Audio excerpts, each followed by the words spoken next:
important for me that when we were designing our values and so on, that empathy was such a key part of that, because we're a tech company. We're building software and using technology, but fundamentally, this is about humans. And I think you could build a really whizzy app for carers, and it would probably be helpful.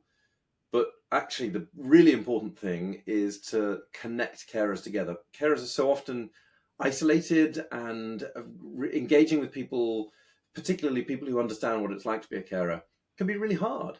So the key thing for us is finding ways to connect humans.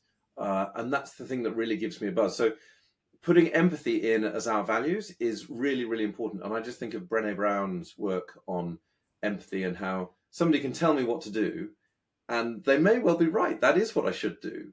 But unless I really have that connection, that I feel like it's someone who understands, someone who's been there before, it's so much harder to listen to that. So I think it's a really important part of what we do. Yeah, and I think that empathy has been an important driving factor in who we recruit and who is part of our team, and how we develop ourselves and how we support ourselves. That's really important. You can't just be empathetic on a bad day.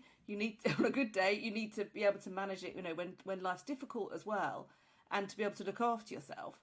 And I think that's where I see now how the tech is like part of my team.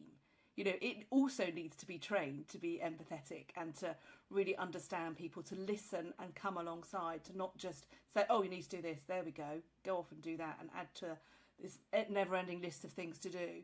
And it really has that time to listen and reflect back what's going on for the carer. And I think then, where you add in the technology, it adds in speed, it adds in 24/7 accessibility, it adds scalability, that there's no queue, there's no backlog. It can all happen right now at a time that works for the carer, which I don't, how many staff would that take to be able to achieve that? But what I love is the tech is essentially doing what we would do with each individual, but it also flags up when we need to step in, and even more of an individual approach is needed. So I kind of really like how we found that sweet spot in that, because at first I wasn't sure how that would look. I'm really proud of what we've created.